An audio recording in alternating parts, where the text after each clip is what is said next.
par rapport à mon métier. Et avant, j'étais jardinier dans l'espace vert. Et maintenant, par la grâce de Dieu, je suis devenu moniteur d'espace vert pour les personnes handicapées psychiques et mentaux. J'ai commencé vendredi si Dieu veut. Enfin, j'ai commencé vendredi dernier, par la grâce de Dieu. Moi, en tant que chrétien, je me suis posé une question. J'arrive là-bas, je vois les gens comment ils sont. Je dirais plus bizarre. Il y en a qui travaillent avec nous. Comment dire ça?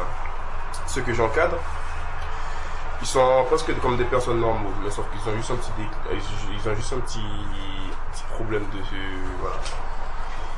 Et moi-même, dans ce nouveau travail-là, je me suis posé la question. Je vais en parler au frangile. Je me suis dit, si Dieu veut que j'avance sa parole, comment je dois m'y prendre, étant donné que ces personnes-là ont des problèmes mentaux, soit je dois faire des miracles, ou guérir à quelques-uns d'entre eux, c'est la volonté de Dieu. La question que je me suis posée, c'est comment je dois m'y prendre, déjà. Voilà, je vais partager ça avec vous.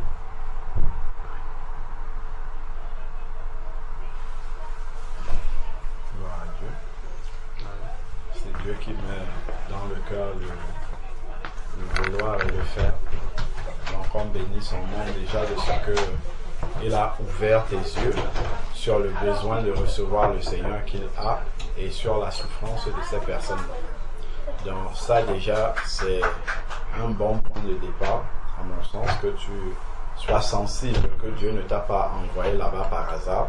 Il t'a envoyé parce que il y a un besoin. Et s'il t'a envoyé là-bas ce besoin-là, en fait, il a déposé en toi et peut-être en d'autres personnes vraiment une réponse. Maintenant, la manière dont il va te diriger, lui seul sait. Et moi, je peux te donner un conseil, mais ce n'est pas forcément la manière dont Dieu veut que tu agisses. Donc, si il t'a permis d'ouvrir les yeux dessus, déjà, prie pour que le Seigneur te dirige dans la manière, peut-être pas une seule parole, ça peut réveiller quelqu'un, peut-être vraiment que le Seigneur dirige tes pas, peut-être ces personnes-là n'ont pas besoin que tu leur prêches l'évangile comme on prêcherait à une personne qui a toutes ses facultés. Peut-être Dieu veut simplement que tu poses sur ta main sur le corps de l'un et que tu dis sois guéri, et que la personne soit guérie et que ça suscite quelque chose. Donc vraiment, demeure dans la prière pour que Dieu te révèle la manière dont tu dois en fait agir vis-à-vis de ces personnes, sachant que peut-être tu ne vas pas agir de la même manière envers tous, tu vois. Donc c'est vraiment une conduite particulière que le Seigneur va te permettre de pouvoir avoir au milieu de ces personnes. Merci. Sachant que après il ne faut pas t'arrêter aux limites humaines que nous pouvons avoir. Si Dieu te demande de parler à ces personnes-là comme ça, parle simplement. Parce que Dieu te le demande. Je me rappelle une fois, quand j'étais dans l'ancienne assemblée où on était sorti. Donc une fois, on était en train un samedi matin, on était en train de se préparer pour sortir en évangélisation, et puis il y avait soit une rencontre des serviteurs de Dieu, ils étaient venus là, et il y a un qui nous voyait faire ça, il nous dit faites ça avec beaucoup de sérieux parce que c'est un travail important. Et après il a commencé à nous raconter son propre témoignage, comment il était arrivé quelque part et puis des gens l'ont abordé, lui ont donné un traité d'évangélisation, il a froissé ça, il a mis ça dans sa poche, et quelque temps après le Seigneur lui a permis d'ouvrir ce traité, de lire et d'avoir envie d'aller à l'adresse qui était mentionnée dessus, et c'est comme ça qu'il a reçu le Seigneur. Et par la grâce de Dieu, la personne qui lui avait donné ce traité-là, c'était une sœur qui était dans l'assemblée, et il s'est marié avec cette sœur-là, et il sortait évangéliser avec elle après. Et il nous disait qu'un jour, ils sont sortis évangéliser, et ils ont trouvé quelqu'un qui était en état d'ébriété. Il était là, comme ça, et ils se sont dit, celui-ci, il est sourd, il n'entend rien, il n'est pas en lui-même. Ça sert à rien, on va aller parler à ceux qui sont lucides. Et après, comme ça, quelque chose leur a poussé de venir et de parler à celui-là qui était là comme ça dans un état d'ivresse avancé. Ils sont venus, ils lui ont parlé, ils ont parlé. Je ne sais pas s'ils lui avaient laissé un traité ou quelque chose, ils sont partis. Et peu de temps après, celui qui était sous là, il est venu à l'assemblée où ils étaient et il a reçu Jésus-Christ. Et il a témoigné que c'est le jour où il était sous là, c'est là qu'il a reçu la parole de Dieu. Donc comme quoi Dieu est capable, quand c'est sa parole, de disséquer, même si la personne est dans n'importe quel état, comme ce n'est pas n'importe quelle parole qui est en train de lui dire, le Seigneur est capable de faire en sorte qu'il entende cette parole, juste cette parole-là, que ça lui reste. Même après qu'il soit sorti de son état d'ébriété, souvent, quand quelqu'un est sous, bon, dans mon ancienne vie, j'ai eu l'occasion d'être sous, donc je sais comment un peu ça peut être. Donc en fait, quand on revient à nous-mêmes, on oublie ce qui s'était passé quand on était dans cet état-là, parce qu'on dit on était dans un état second. Donc le Seigneur peut permettre que la personne qui sort de l'état d'ébriété-là, il sort en ayant tout oublié, sauf la parole de Dieu qu'il a eue. Tu vois, donc quelqu'un peut même être dans des troubles mentaux et tout, si Dieu a décidé de l'amener à la conversion d'abord dans cet état-là et de le guérir plus tard, Dieu peut faire ça. Comme Dieu peut le guérir, comme le démoniaque de Gadara, Jésus l'a d'abord guéri, ensuite il lui a parlé. Mais le Seigneur peut décider que même dans son état-là, pour manifester sa gloire, il va comprendre, il va recevoir la parole de Dieu dans cet état-là. Donc, c'est pour ça que je dis, on ne peut pas fixer une règle comme ça et dire, frère, va, sauf si vraiment en priant, Dieu dit, et dit, bon, voilà, frère James, voilà ce que tu vas faire. Et là, vraiment, c'est le Seigneur qui dirige. Mais je crois que pour ce type de cas un peu particulier, de personnes qui n'ont pas toutes leurs facultés, ainsi de suite, il faut vraiment demander à Dieu au cas par cas de conduire la manière dont tu dois leur annoncer l'évangile, leur manifester l'amour, ainsi de suite. Enfin, Dieu lui-même sait comment est-ce qu'il va procéder. Moi j'ai un sujet à partager. D'abord je bénis le nom de Dieu parce que malgré le mauvais état que j'ai traversé ces 2 jours-là, du coup bloqué tout ça, il a permis que ce matin je me réveille en bon état pour venir. Et c'est un sujet sur lequel j'ai compris, j'ai la réponse, mais je ne suis pas convaincu de ma réponse. Donc je voudrais qu'ici les frères m'expliquent un peu si vraiment je suis dans la vérité de ce sujet-là, ou peut-être il y a des explications plus bibliques, machin, tout ça pour m'orienter. En fait, à l'époque, quand j'étais encore à l'église catholique, je me souviens encore que lors des pèlerinages avec les communautés qu'on avait, parce qu'il y avait la communauté des Africains francophones de Milan dont je faisais partie, tout ça, et on avait des pèlerinages, disons 3 pèlerinages même, voire 4 même pèlerinages dans l'année. Et quand ça s'organisait, c'était presque toutes les communautés qui se rencontraient. On décidait par exemple de se rencontrer soit dans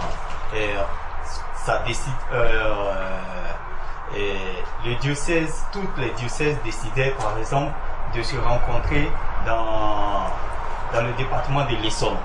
Et dans le département de l'Essonne, les églises du département se réunissaient et voyaient quelle église qui pouvait accueillir tout ce monde. Parce que les gens venaient. Ils viennent du matin jusqu'au soir. Et donc du coup, quand on organisait ça, on partait. À un moment donné, on avait vu pendant 2 ans qu'il y avait une église qui était tout le temps choisie. Et moi, toutefois qu'on devait partir, puisque là, on était vraiment, si on peut dire, les pionniers de l'organisation. Donc du coup, on prenait le temps avec les frères de prier, de jeûner 3 jours avant, d'autres prenaient même la semaine avant de partir au pèlerinage. Et moi, à l'époque, la soeur était encore au pays, et je me rappelle bien que la première fois que j'étais parti là-bas, parce que après le culte, vous avez des cartes de prière sur laquelle une petite carte comme ça, tu écris ta prière. Si tu es anglais, il y a une boîte où tu mets dans la boîte anglophone, la boîte francophone et autres. Et après, les prêtres, ils passaient, ils priaient sur toutes les cartes. Et je me souviens que ma carte était toujours: Père, permets-moi que je puisse avoir la possibilité de faire le regroupement familial pour faire entrer ma famille auprès de moi. Car toi-même tu sais qu'il n'est pas bon qu'un homme vive loin de sa famille. J'ai fait ces vœux-là, j'ai écrit et j'ai laissé. L'année qui a suivi, j'ai fait la demande du regroupement familial. Quelque chose de surprenant, c'est que j'ai traversé des étapes où vraiment tous mes amis étaient étonnés. Parce que là où on disait qu'il allait avoir vraiment des problèmes là-bas, ça n'a pas été un problème. Jusqu'à ce que c'est sorti. Et quand j'ai expédié au pays, elle aussi, avec les relations là-bas, tout ça, elle a fait les choses. 2 semaines à l'ambassade, on l'appelle pour lui dire: ton visa est prêt, viens chercher. Elle était surprise même que c'était aussi tôt, tout ça. Et puis, elle est venue. Quand elle est arrivée, et quelques mois après, j'ai fait venir ma fille, parce qu'ils avaient eu le visa ensemble, tout ça. Et quand elle est venue sur la France, je lui disais, parce qu'on avait mis déjà une chose, c'est que on voulait avoir un deuxième enfant. Surtout que Yasmine était seule et puis tout le temps se plaignait des non, je veux avoir un frère, tout ça. Donc l'année encore qui a suivi, dans le même coin, dans la même ville, j'ai fait la même chose. J'ai prié Dieu sur ma carte que j'écrivais pour la prière. Je lui demandais qu'il nous permette d'avoir un second enfant. Parce que c'est vrai, Yasmine avait déjà 9 ans quand elle est venue. Donc après 9 ans, tout le monde dit que c'est difficile pour la femme d'avoir un second enfant, c'est ceci, cela, tout ça. Donc je mettais tout en prière. Et j'avais rédigé, j'ai laissé ça, puis je suis parti. Effectivement, la même année, elle a pris la grossesse, et puis l'année qui a suivi, elle a fait l'enfant. Aujourd'hui, pas aujourd'hui même, mais les autres fois qu'on nous avait encore invité pour d'autres pèlerinages, par exemple à Lourdes, bon là je n'ai pas eu le temps de partir, à Medjugorje comme on le dit là, les frères sont partis, là je ne suis pas parti, tout ça, mais c'était resté dans ma tête que cette église où on était parti pour faire le pèlerinage, qui est dans une ville qu'on appelle Padova, c'est la ville de, comment on appelle là, celui qu'on appelle Padre Pio, et c'est parce que vous avez entendu parler de lui. C'est là que je me sentais vraiment, quand on dit un pèlerinage là-bas, je suis toujours prêt, disponible, et même préparé, même toute la semaine à jeûner 3 jours avant de partir.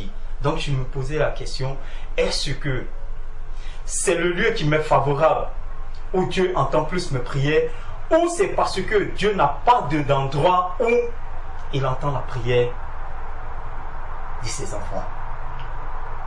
Mais aujourd'hui, sortant de l'église catholique, avec les enseignements que je reçois, je comprends que, pour moi, c'est pour ça au départ j'ai dit, je ne sais pas si j'ai la réponse, mais je ne sais pas si je me trompe. Parce que la réponse que j'ai aujourd'hui avec les enseignements, c'est que Dieu entend la prière de ses enfants partout où ils seront, pourvu que la prière qu'ils demandent à Dieu soit sincère. Donc, avant je me trompais que c'est dans cette ville-là, l'église où je priais là, que Dieu exauçait mes prières. Mais aujourd'hui, je comprends que ce n'est pas forcément là-bas que Dieu exauçait mes prières. Si bien que même l'année surpassée, j'étais encore ici. Quand on m'avait annoncé pour le pèlerinage, j'ai failli même repartir. Parce que c'était encore là-bas. Je ne sais pas si, pasteur Dachet, tu te rappelles, c'était la fête des pères à l'Assemblée, où le jour, on devait faire une exhortation des jeunes. Et puis j'avais dit que je prie, je demande une prière pour mes frères qui actuellement vont à un pèlerinage. c'était ça. Je voulais même repartir parce que c'était dans cette même ville encore. Donc vraiment ici, je voulais demander aux frères ici, est-ce que je me trompe peut-être sur ma réponse ou si je suis vraiment dans la bonne réponse? C'est ça. Avant que le frère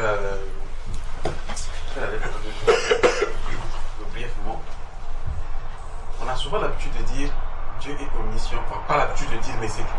Oui. Dieu est Omniscient, omniprésent. omniprésent. Qui es-tu? Où es-tu? La parole de Dieu nous dit, Christ l'a dit.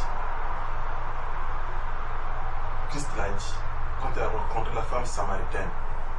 La femme samaritaine est allée rendre compte au village. Il dit que j'ai vu, mais celui que j'ai vu là, c'est sans doute, je crois que c'est celui-là qu'on attend le Messie.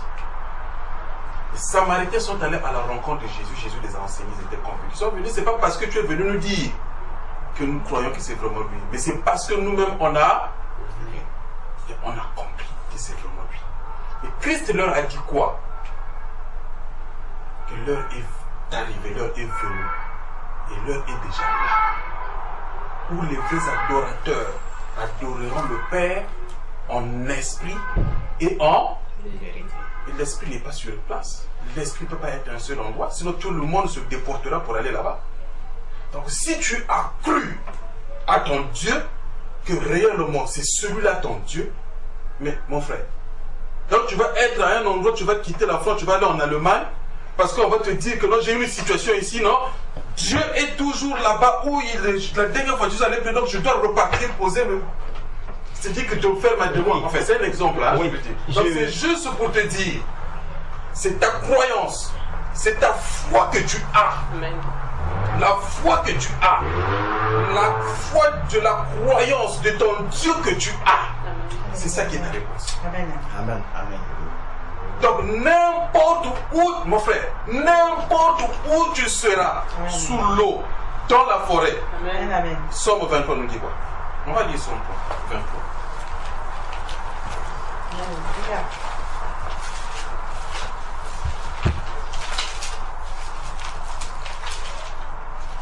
Souvent c'est ça qui nous bloque dans Somme 23.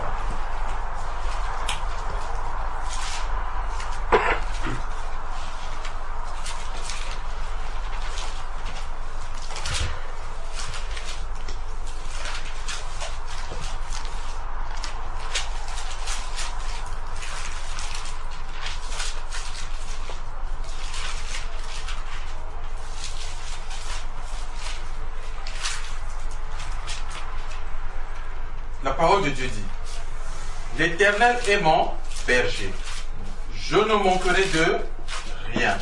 Il me fait reposer dans le vert pâturage, il me dirige près des eaux paisibles, il restaure mon âme. Il me dirige près des eaux, il n'a pas dit de l'eau, des eaux paisibles. Donc, de l'eau paisible, et il dit quoi? Il restaure mon âme. Il me conduit dans les sentiers de la lumière, de la justice, à cause de son nom. Quand je marche dans la vallée de l'ombre de la mort, je ne crains aucun mal, car tu es avec moi. N'est-ce pas? Il dit, tu es avec moi. Donc si, mon frère, ta chemise que tu as portée, tu n'es pas venu la porter ici, tu l'as portée chez toi, mais elle t'accompagne pas. Donc partout où toi tu vas passer aujourd'hui, tu auras ta chemise. Donc c'est Dieu, le Dieu que tu as accepté, est avec toi partout où tu iras, tu seras avec toi. Amen. Alléluia.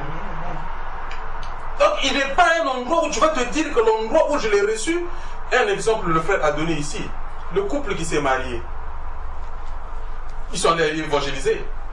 Mais est-ce qu'ils vivaient seulement là où ils sont mariés? Donc ils ont continué à faire l'œuvre partout où ils partaient, jusqu'à aller annoncer l'évangile, amener à convertir un soulard. Mais il ne va pas dire que le soulard là c'est là où ils ont accepté le Seigneur, que le soulard là aussi a accepté le Seigneur. Donc Dieu est avec toi. Amen. Dieu est avec nous. Il est esprit. C'est là où il dit que Jésus-Christ leur a dit, Dieu est esprit. Amen. Amen. Amen. Amen. Donc si tu crois en ce Dieu qu'il est avec toi, il est avec toi, partout où tu iras. Quand tu seras en désastre, quand tu auras, c'est-à-dire dans des problèmes, quand tu seras peut-être dans... Non, voilà pourquoi il dit que la chair, elle est... Mais l'esprit est bien disposé. S'il est disposé en toi, tout ce que tu penses là, tu ne le penseras plus. Tu diras que Dieu est avec moi. Donc ce que vous êtes en train de faire là, c'est rien. C'est la foi en fait que tu as. Et la foi est une ferme assurance des choses qu'on espère. Il faut le démontrer que Dieu est avec toi maintenant. Donc il ne faut plus penser à là-bas. Sauf si un jour tu te dis que bon, là où j'étais vraiment quand même, il se passait des bons moments, vraiment passer de bons moments de prière, je vais y aller. Mais ne te dis pas que pour que tu sois exaucé, il faut que tu le tournes là-bas. Ça devient de l'idolâtrie.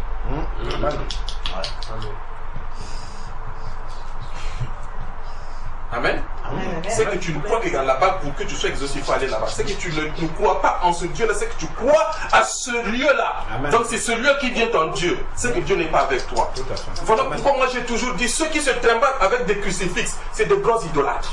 Tout à fait. Jésus-Christ de Nazareth n'est plus sur la croix. Et on l'a descendu. Simon de Cyrène l'a pris. Il allait le mettre dans la tombe. Et c'est dans la tombe qu'il est ressuscité. Quand on roulait la pierre. Mais pour qu'aujourd'hui on peut continuer encore à dire que Christ est à la croix, je dois porter le crucifix avec Jésus-Christ. Tu es idolâtre. C'est que tu n'as pas encore compris, c'est que Christ n'est pas avec toi. Tu n'as pas encore compris réellement que Jésus-Christ de Nazareth est ressuscité, il vit. Mais si tu l'as encore à la croix, c'est que tu le crucifies de plus. Pour toi, il n'est pas ressuscité, donc il est encore mort, il est à la croix. Mais si tu crois qu'il était à la croix, on l'a descendu, on l'a mis en tombeau, il est ressuscité et il vit éternellement, c'est qu'il est avec toi partout. Je vous précède en Galilée, moi je vais... Mais ça veut dire quoi? C'est que Jésus n'est plus là où on espère, il est partout en nous.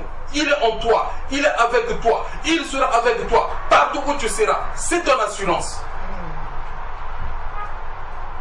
Donc, c'est pas de ta faute. Tout le monde peut croire à ça. Même dans nos maisons, trop souvent, on a des endroits. Quand je prie ici, Christ vient me voir. Quand je suis là-bas. Non, bien aimé, nous ne faisons pas. Moi, j'ai l'habitude de dire deux fois, nous bloquons nous-mêmes nos bénédictions parce que nous nous faisons des idées tarées. Excusez-moi le terme. Hein? On se dit que non, si je fais ça, c'est que Dieu va m'entendre. Si je vais là-bas, c'est que Dieu va m'entendre. Non, dis-toi que non. Ici, là, je vois qu'il y a du bruit. Et Seigneur, bon, je vais aller au jardin, là-bas, je vais aller prier au jardin.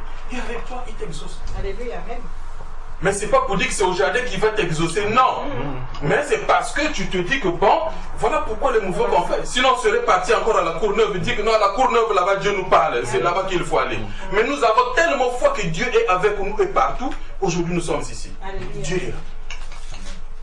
Et ce que nous allons faire dans la foi que nous avons en ces dieux, lui, il nous voit, il sonne les reins et les cœurs. Amen.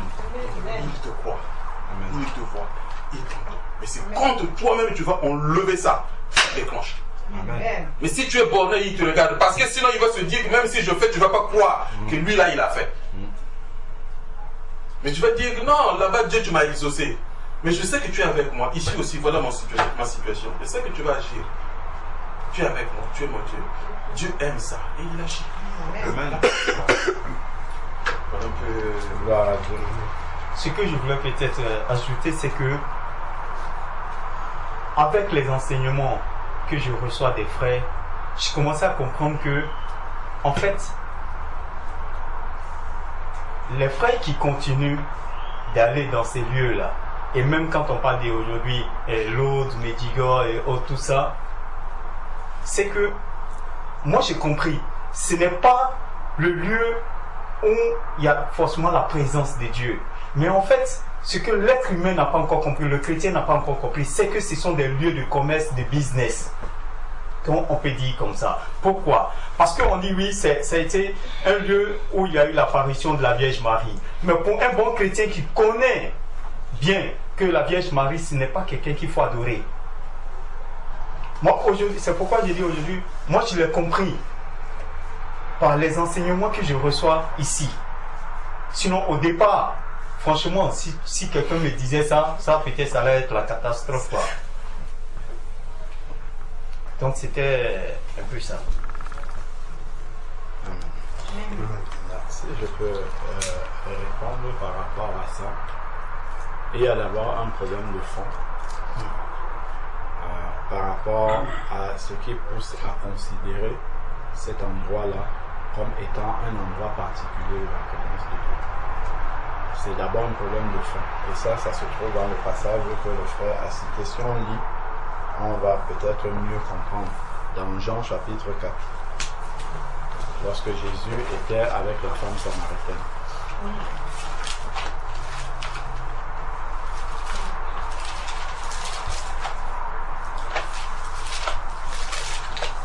Donc, Jean chapitre 4,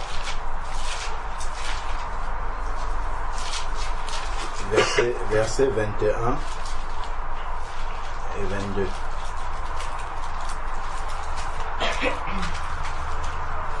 Jean chapitre 4, versets 21 et 22.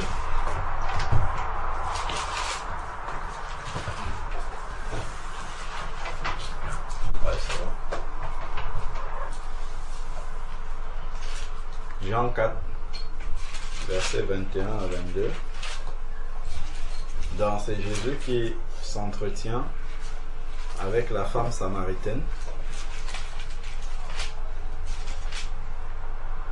Jean 4, verset 21 à 22. Donc, femme, lui dit Jésus, crois-moi, l'heure vient où, d'ailleurs on peut commencer un peu plus haut là, pour bien comprendre le contexte. Verset 19, la femme lui dit, le Seigneur lui dit la femme, je vois que tu es prophète. Nos pères ont adoré sur la montagne et vous dites vous que l'endroit où il faut adorer est à Jérusalem. Donc la femme associait la présence de Dieu à un lieu. Elle, samaritaine, dit que c'est sur la montagne. Les Juifs, eux, ils disaient que c'était à Jérusalem par rapport au temple, ce qui était vrai. C'est-à-dire que, en fait, il y avait le lieu très saint dans lequel il y avait l'arche de l'alliance avec les deux chérubins et la présence de Dieu se manifestait là-bas. Ça, c'était jusqu'à ce que Jésus arrive. Et Jésus va introduire quelque chose maintenant. Et c'est là que Jésus introduit cette transition-là. Et c'est à cette femme-là qu'il le révèle. Femme, verset 21, lui dit Jésus, crois-moi, l'heure vient où ce n'est ni sur la montagne, ni à Jérusalem que vous adorerez le Père. Parce que le Père ne va plus aller rester entre les deux chérubins là-bas, dans l'arche, au-dessus de l'arche de l'Alliance, pour qu'on vienne l'adorer là-bas forcément. C'est pour ça que les Juifs, par exemple, toutes les années devaient monter à Jérusalem pour aller rencontrer le Seigneur là-bas. Parfois, on voit que les rois devaient partir à Silo, parce que c'est là-bas que Dieu était. Il fallait aller trouver Dieu à un endroit précis, ou aller sur le mont Horeb, parce que c'est là que Dieu se manifestait. Mais Jésus va venir introduire quelque chose de complètement nouveau, totalement nouveau. Donc ici, il lui dit, ce n'est ni sur la montagne, ni à Jérusalem, vous adorez ce que vous ne connaissez pas. Nous adorons ce que nous connaissons, car le salut vient des Juifs. Il commence déjà par lui dire que, en fait, tu parles des choses dont tu ne comprends pas. Ensuite, maintenant, il dit, verset 23, mais l'heure vient, et c'est maintenant, donc à partir du moment où lui il est là, où les vrais adorateurs adoreront le Père en esprit et en vérité. Car ce sont de tels adorateurs que le Père recherche. Dieu est esprit et il faut que ceux qui l'adorent, la prière aussi c'est une forme d'adoration, hein, c'est la même chose. Donc même ceux qui le prient en esprit et en vérité. Donc déjà la première chose, est-ce que je suis né de l'esprit pour prier Dieu? Si je ne suis pas né de l'esprit, c'est-à-dire si je ne suis pas né de nouveau, ben, je ne peux pas prier Dieu vraiment avec, comment dire, avec la réalité de la présence de Dieu en moi. Parce que ce qui était le temple à Jérusalem était l'image du temple spirituel que deviennent les enfants de Dieu qui reçoivent l'Esprit de Dieu. Parce que quand tu nais de nouveau, en fait, comme Jésus, quand il est sorti des eaux du baptême, l'Esprit est descendu sur lui, l'image de la nouvelle naissance pour nous. Donc, quand tu nais de nouveau, tu reçois l'Esprit de Dieu. En fait, tu reçois la présence de Dieu. Comme le frère disait, comme ta chemise, là, partout où tu pars, tu pars avec l'Esprit de Dieu. Donc, nous sommes des temples ambulants. Là où nous venons, c'est nous qui amenons la présence de Dieu. Ce n'est pas un lieu qui nous attend avec la présence de Dieu et nous venons trouver la présence de Dieu là-bas. Non, c'est nous qui amenons la présence de Dieu parce qu'il est en nous. Si je vais au travail, dans mon travail, j'amène la présence de Dieu parce que je suis venu avec Dieu en moi. Donc, partout où je vais, je déambule, que je sois dans le supermarché, que je sois dans ma famille, partout où je suis, j'amène la présence de Dieu parce que j'ai son esprit en moi. Et donc, en fait, Dieu ne dépend pas d'un lieu en particulier. Il dépend de moi là où je suis et de ma connexion avec lui. Amen. Partout où je suis, je l'invoque, que Jonas l'invoque dans le ventre du poisson, ou qu'on l'invoque. Partout où j'invoque le Seigneur, son esprit est en moi, sa présence est avec moi. Et voici, je suis avec vous tous les jours jusqu'à la fin du monde. Amen. Donc, c'est toi qui te déplaces avec la présence de Dieu. Tu vas prier ici pour un malade, il va guérir. Tu pars en Côte d'Ivoire, tu pries pour un malade, il guérit toujours. Tu vas en Espagne, tu pries pour un malade, si tu as la foi, il va guérir. Peu importe l'endroit où tu es, cela dépend, comme le frère disait, juste de la foi que tu as. Le Seigneur exauce. Il n'est pas à un endroit en particulier. Donc déjà ici là, Jésus introduisait déjà à la Samaritaine le fait que ce n'est pas à un lieu qu'on le retrouve. Donc on va le retrouver partout où il y a les enfants de Dieu, la présence de Dieu est là. Parce qu'ils viennent avec la présence de Dieu en eux. Et donc Dieu est au milieu d'eux et peut agir. Et si ce sont des prières, il exauce. Même sa simple présence va conduire les choses. Ce n'est pas juste la prière qu'il exauce, mais simplement sa présence va conduire les choses d'une certaine façon. Parce que là où 2 ou 3 sont assemblés, je suis au milieu d'eux. Là où moi-même je suis tout seul, il est aussi présent parce qu'il est en moi. Donc ça en fait, la superstition, moi je vais appeler ça comme ça, que les personnes ont par rapport à un endroit précis, c'est parce qu'ils n'ont pas Dieu en eux, tout simplement. C'est parce qu'ils ne sont pas nés de l'esprit. Donc ils n'ont pas cette réalité-là, ils pensent que Dieu se trouve quelque part. Certains par exemple, même être nés de nouveau, pensent que Dieu est à l'église. Donc ils vont venir ici, ils vont se comporter d'une certaine façon. Quand ils vont sortir là, ils vont se comporter d'une autre façon. Comme s'ils avaient laissé Dieu ici et ils sont repartis. Et ça, c'est, je ne sais pas. Par exemple, on peut être là, on est dans une certaine attitude. Après, non, on va entrer dans la présence de Dieu, on change d'attitude. En fait, Dieu était déjà là, il est toujours là, il n'est jamais parti. Il est toujours là à tout moment avec nous. C'est vrai que quand on entre dans la prière, en fait, on prend une attitude parce qu'il nous faut ça pour être concentré. Ce n'est que ça. Hein. Ce n'est pas que c'est quand on va que la présence de Dieu va venir. Il était déjà là depuis. Puisqu'il est en nous à tout moment. Ce n'est pas à un moment particulier. Comme on dit souvent, Père, nous te prions que tu nous visites. Dieu ne nous visite pas, il est avec nous tout le temps. Le visiteur, c'est celui qui vient et qui repart. Non, Dieu, lui, il est avec nous tout le temps. Il ne vient pas nous visiter. Il vient pour être là avec nous, présent, et il ne repart pas. Depuis le jour où on l'a rencontré par la nouvelle naissance, il est entré en nous et il est présent. Et c'est pour ça que notre vie change. C'est pour ça que notre vie se transforme. C'est la présence de Dieu en nous qui nous transforme. Donc, la superstition par rapport à un lieu, les gens disent qu'il faut que j'aille à Lourdes pour être guéri. Et tout ça, c'est l'idolâtrie de ce lieu-là. C'est de l'idolâtrie parce qu'ils n'ont pas reçu l'Esprit de Dieu en eux. Donc, c'est pour ça qu'il y a cette superstition-là. Et il y a un autre passage où Pierre le dit clairement, dans Actes chapitre 10, quand il est allé chez Corneille. Il a dit quelque chose de vraiment aussi clair par rapport à cela. Actes chapitre 10, à partir du verset 33, donc Pierre étant chez Corneille, Acte 10, verset 33, aussitôt je t'ai envoyé chercher, et toi, tu as bien fait de venir. Maintenant, c'est Corneille qui parle. Maintenant, nous sommes tous devant Dieu. Nous sommes tous ici devant Dieu pour entendre tout ce qui t'a été ordonné par le Seigneur. Alors Pierre ouvrit la bouche et dit, en vérité, je comprends je le comprends, pour Dieu, il n'y a de considération de personne. Mais en toute nation, c'est-à-dire en tout lieu, il dit en toute nation, celui qui le craint et pratique la justice lui est agréable. Donc dans toutes les nations où quelqu'un invoque le Seigneur, il est agréable, donc le Seigneur va l'exaucer. Et d'ailleurs ça se voit même que vous n'étiez pas converti et Dieu vous exauçait quand même. Oui, vous étiez idolâtre et il vous exauçait quand même. Ça montre vraiment la patience et l'amour de Dieu. Hein. Moi aussi j'ai traversé des situations comme ça où je n'étais pas converti. Je me rappelle mon premier travail, on m'avait dit qu'il faut jeûner pour demander le travail à Dieu, le changement de statut. Je l'avais fait, on m'avait dit répète le psaume 23 fois, moi je le faisais sincèrement et puis Dieu a exaucé. Bon, il n'a pas exaucé parce que c'est comme ça qu'on fait, mais c'est par amour, patient, jusqu'à m'amener à ouvrir les yeux pour que je comprenne que ce n'est pas comme ça qu'on fait. Ce n'est pas de cette façon-là.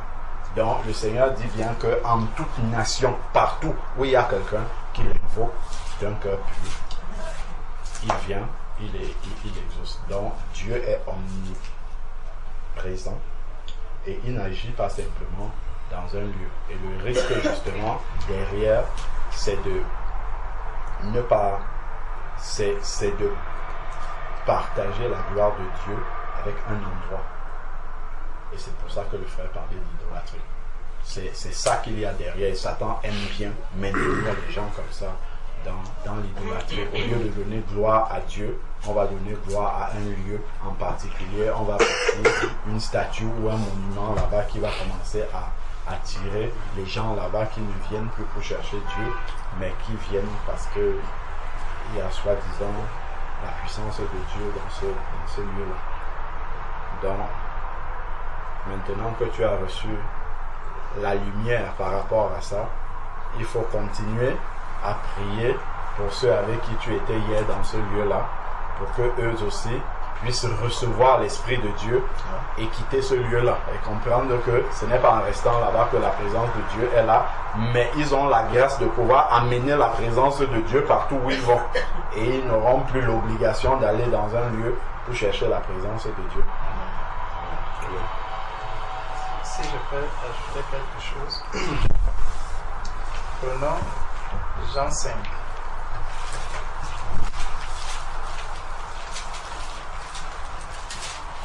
Jean chapitre 5, à partir du verset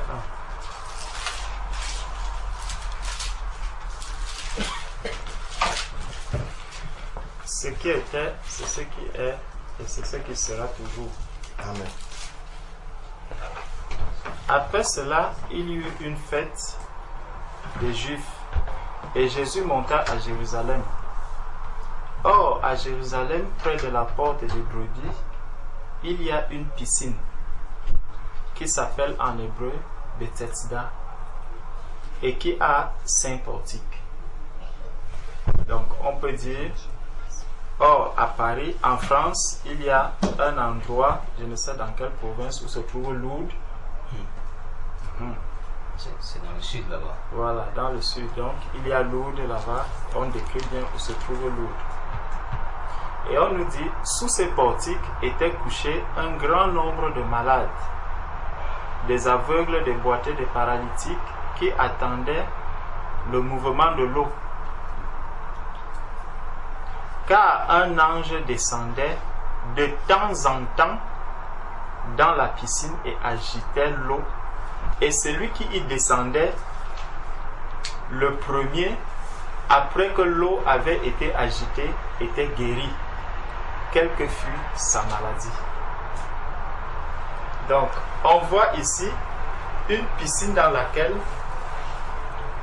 les gens se trouvent tout autour et le Créateur voit tout cela et en fait, ce que le Seigneur fait, c'est qu'il met certaines choses au devant de nous pour nous révéler vraiment l'état profond de notre cœur. voir, mon frère.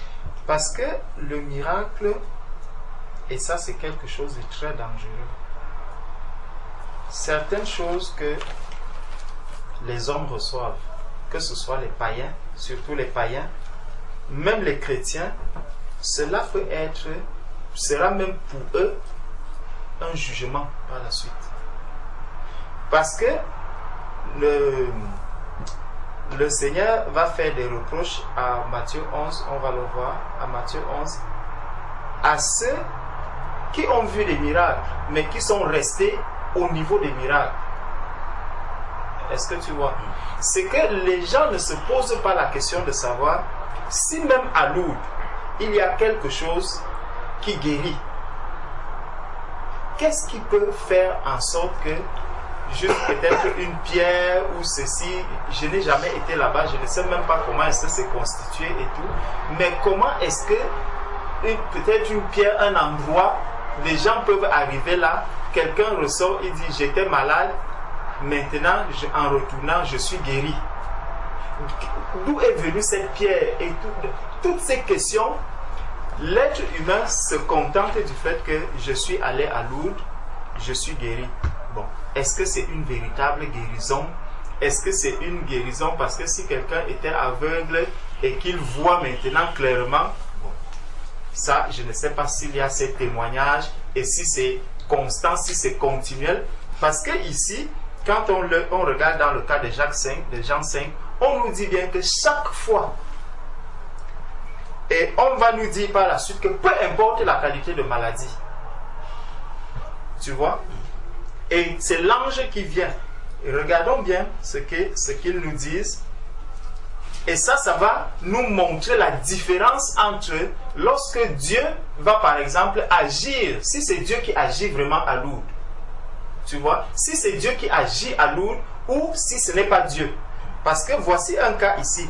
Et on nous dit, sous ces portiques étaient couchés un grand nombre de malades, des aveugles, des boiteux, des paralytiques, qui attendaient le mouvement de l'eau. Car un ange descendait de temps en temps, donc ce n'était pas déjà tout le temps, donc il descendait de temps en temps dans la piscine et agitait de l'eau.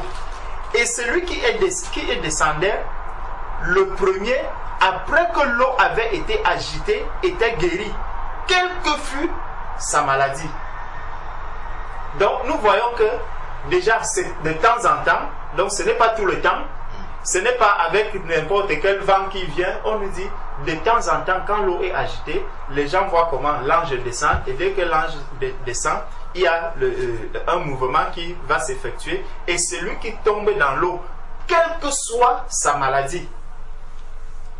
Est-ce que tu vois? Donc, ce n'est pas que ça sera seulement des personnes qui y vont peut-être pour chercher le mariage, ça ne sera pas seulement des personnes qui y vont pour chercher par exemple une promotion, non. On dit quelle que soit la maladie. Tu souffres de la lèpre, dès que tu tombes, tac, c'est fini. Tu es aveugle, dès que tu tombes, tac, c'est fini. Tu souffres de ceci, dès que tu... Donc on voit le signe qui montre que voici ce qui est en train... Dieu est en train d'agir maintenant. Comme Dieu est en train d'agir, tac, il tombe. Le premier. Donc, celui qui est le plus fort, le plus robuste, le plus costaud, voilà. Donc, c'est la course vraiment pour... On s'attend, on attend, on se dit, dès que ça va pointer, on saura que là maintenant, le Seigneur est là, tac, il tombe. Et donc, qu'est-ce qui se passe? On nous dit, là se trouvait un homme, depuis 30 ans, depuis 38 ans, voilà. Jésus, l'ayant vu coucher, et sachant qu'il était déjà malade depuis longtemps, lui dit, veux-tu être guéri? Le malade lui répondit, Seigneur, je n'ai personne pour me jeter dans la piscine quand l'eau est agitée, et pendant que j'y vais, un autre descend avec moi. Avant moi. Un autre descend avant moi.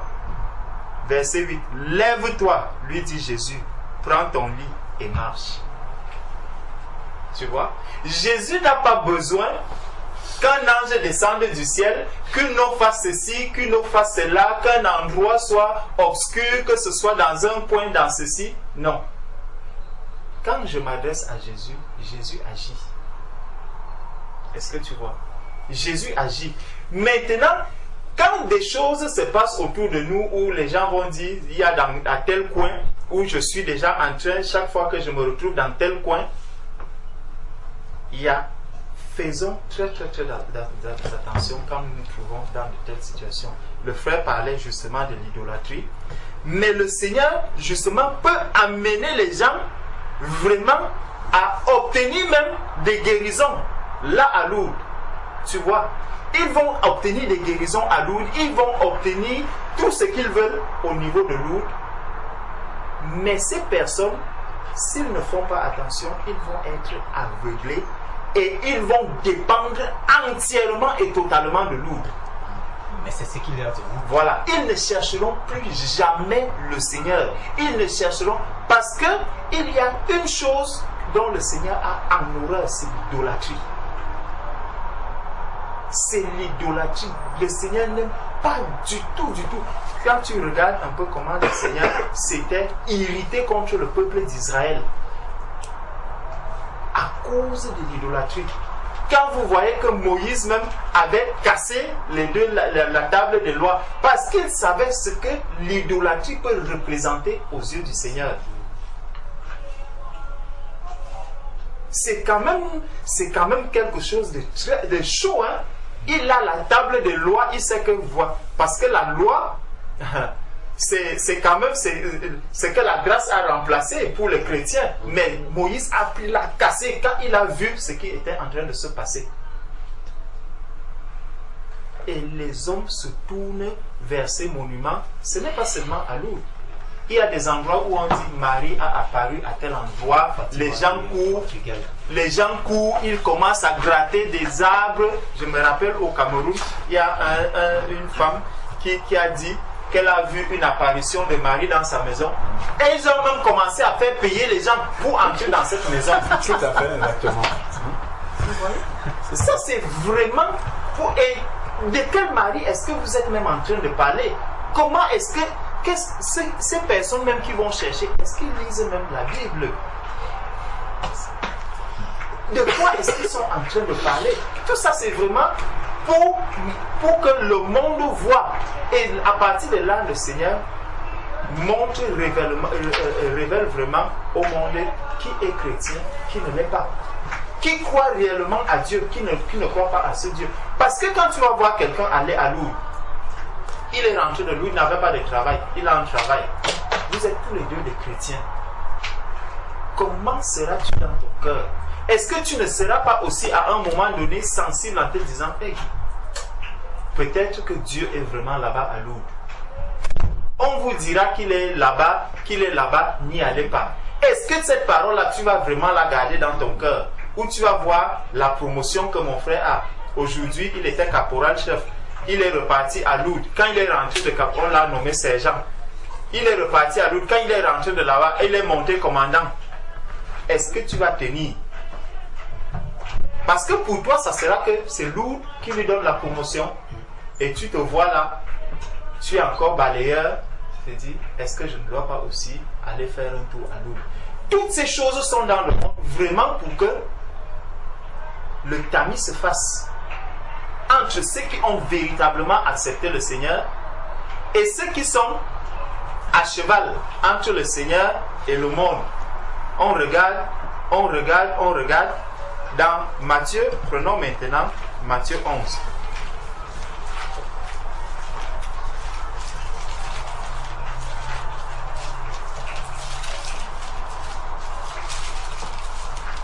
Dans Matthieu 11, à partir du verset 13.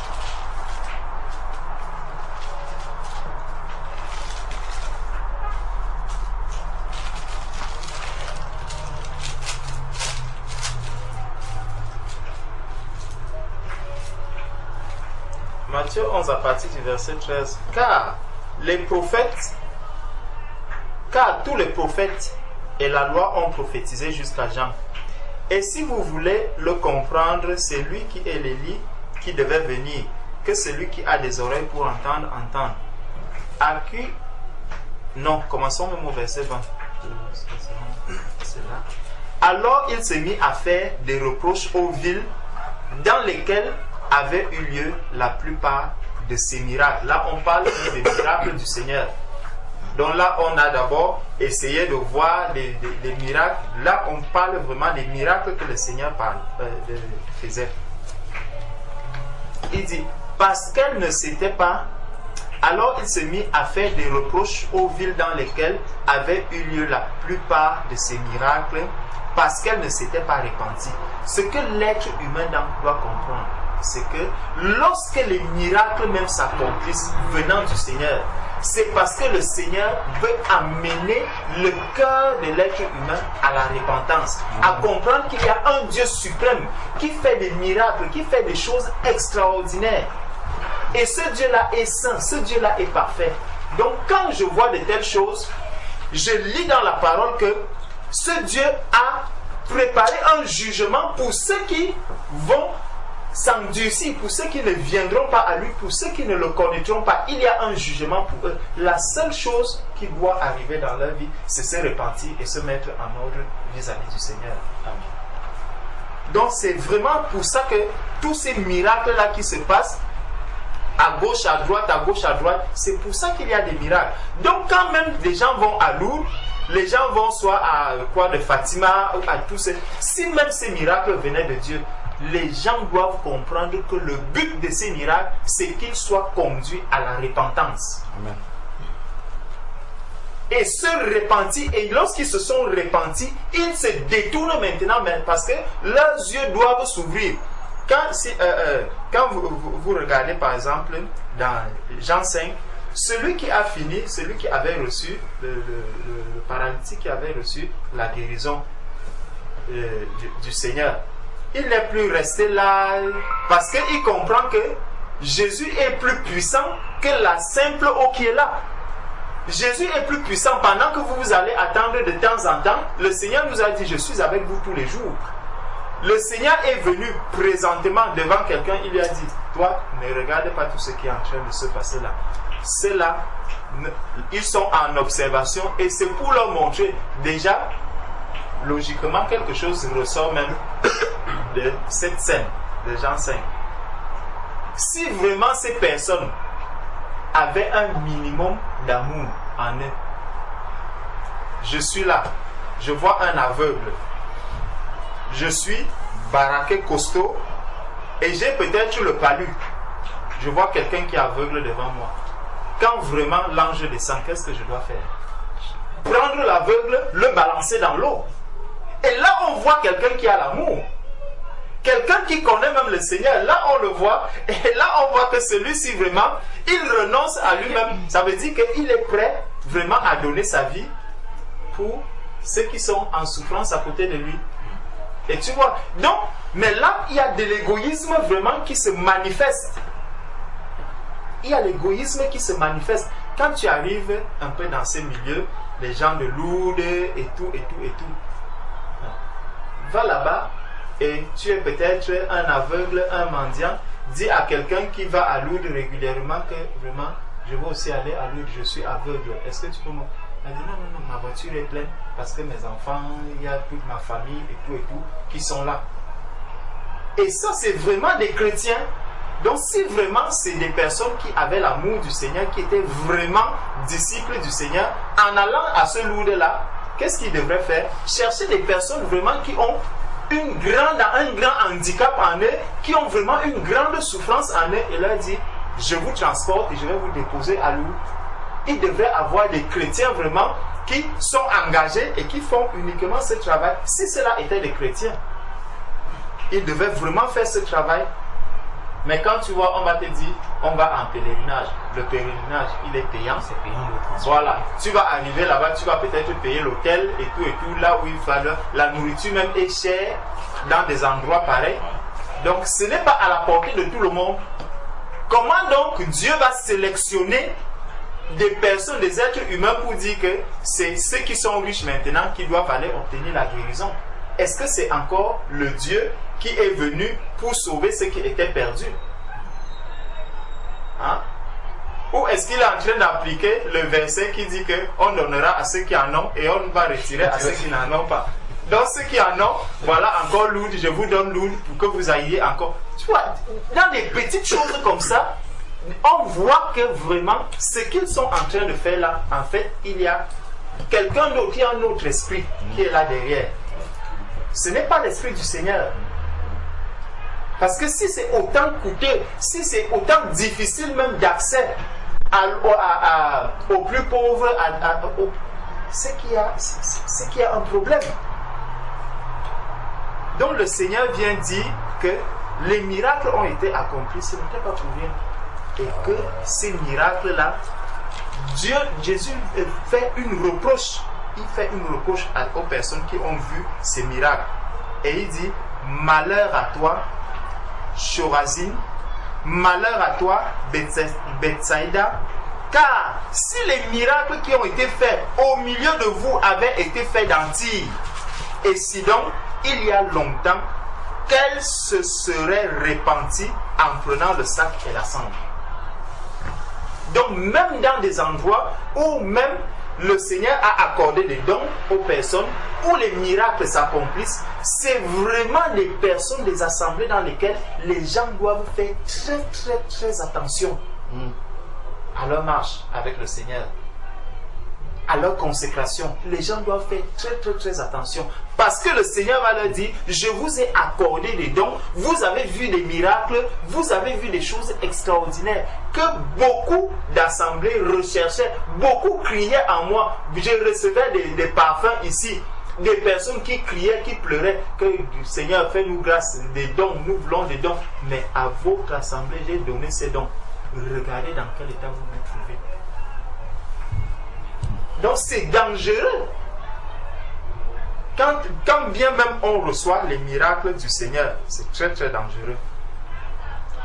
Donc il y a longtemps qu'elle se serait repentie en prenant la sac et la cendre.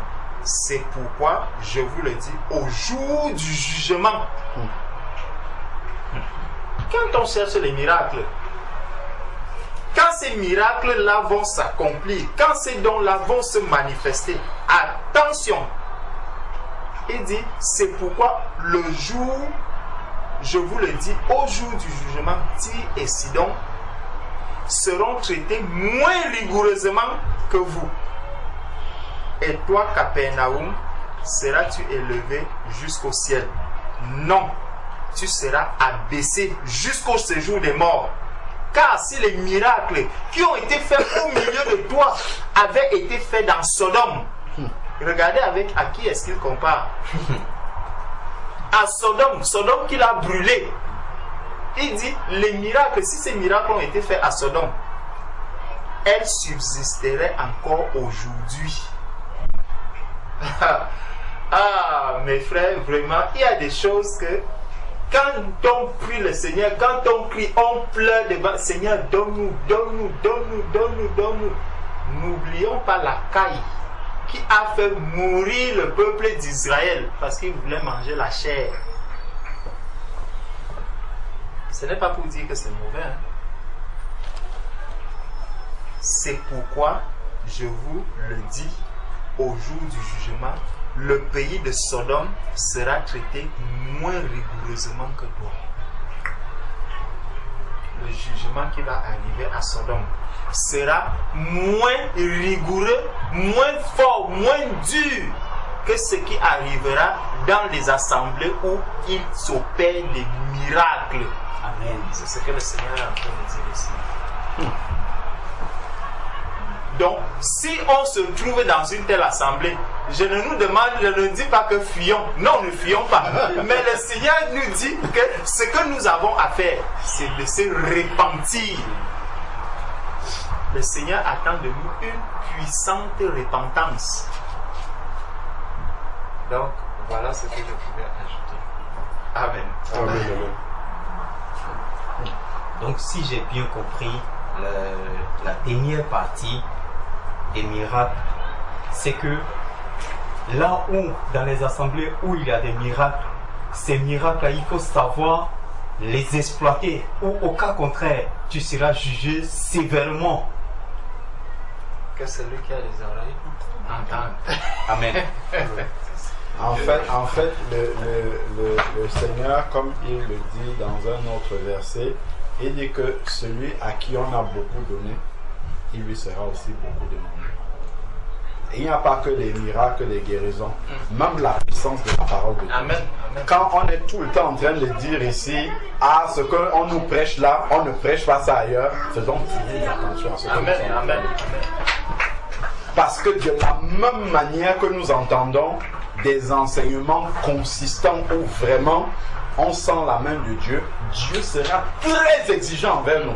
Très, très exigeant envers nous par rapport à ceux qui n'ont pas entendu cette parole.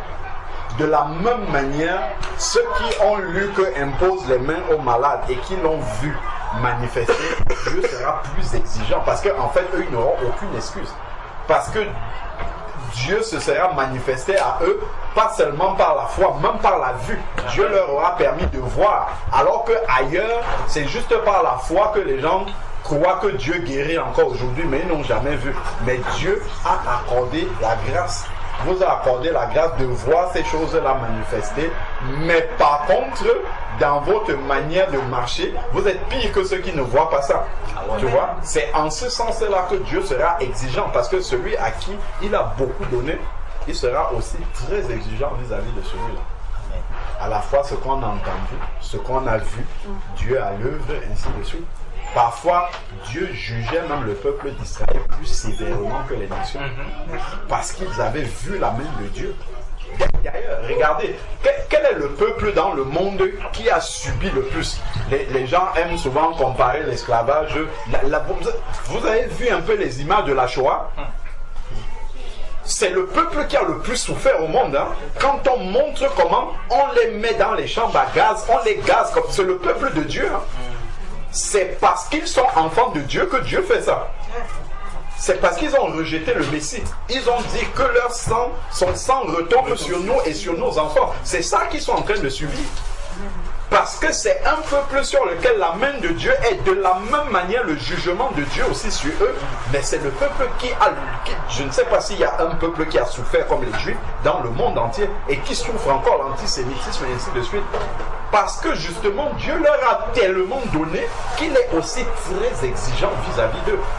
Quand le Seigneur se tourne, il voit que dans le pays où Jésus a marché, il y a les gay pride et tout ça. Dieu peut encore supporter que la France fasse ça. Là où Jésus n'a jamais mis ses pieds. Mais quand il voit son pays où le temple de Salomon était et tout, et il voit qu'il y a des abominations comme ça là-bas, mais le jugement sur son peuple sera beaucoup plus grand. Donc de la même manière, on doit bien comprendre par rapport au passage que le Frère a donné, que plus Dieu nous donne, que ce soit les dons, que ce soit la parole, que ce soit les miracles, que ce soit, il sera hyper exigeant aussi envers nous. Parce qu'il nous a beaucoup donné. Il va aussi demander beaucoup. Ce qui ne veut pas dire qu'on doit fuir, comme il disait. De toute manière, même si on ne demande pas, il a déjà donné. Donc, il s'attend seulement à ce qu'il y ait une marche qui correspond à ce qu'on a reçu aussi. Donc, nous tous, nous sommes là-dedans.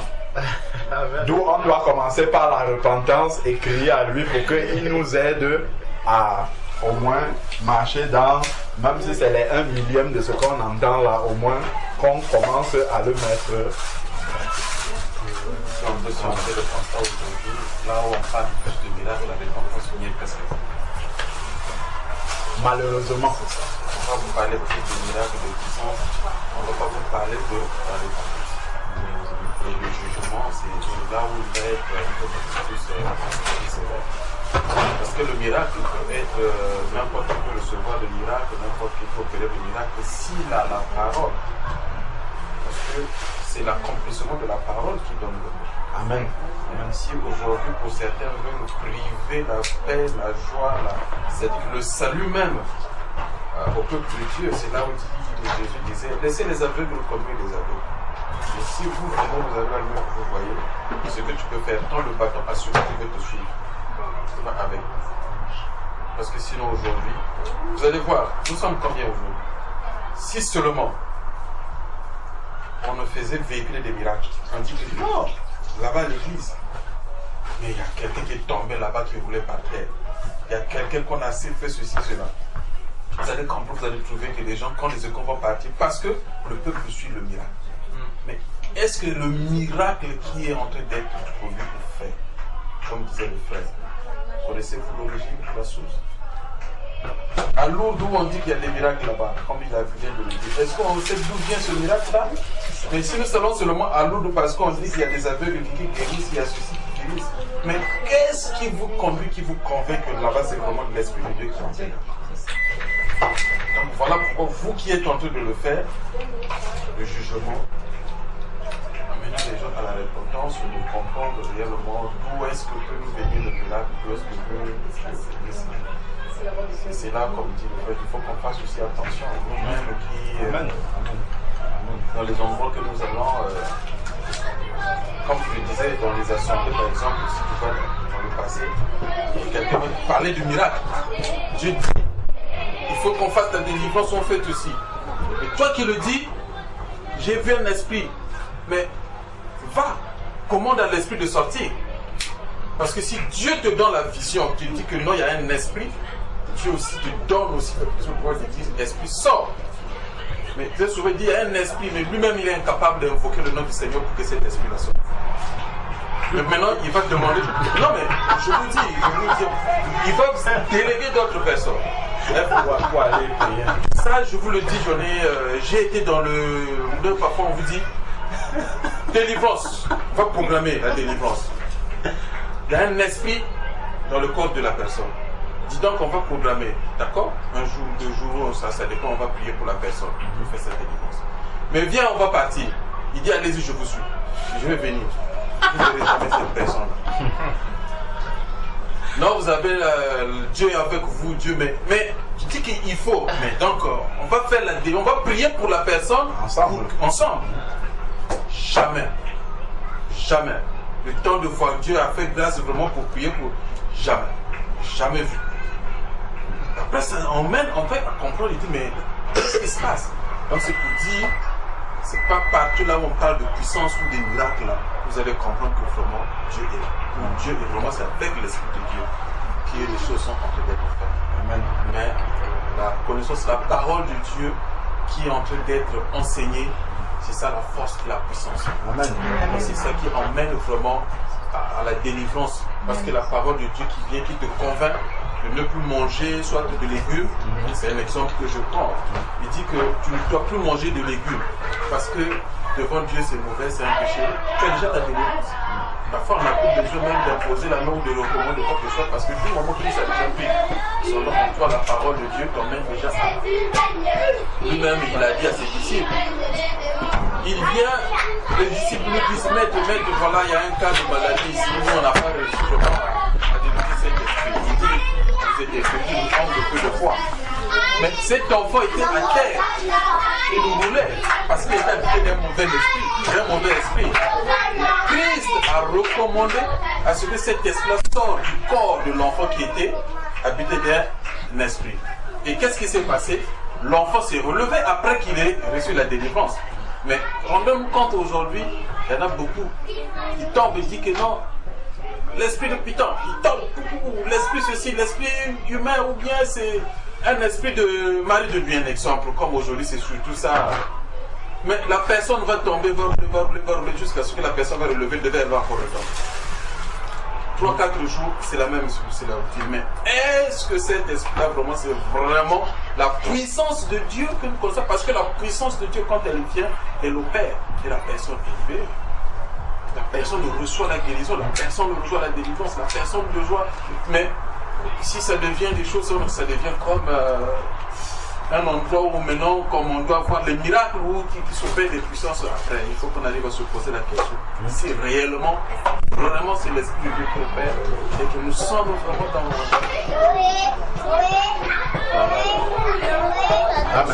monde.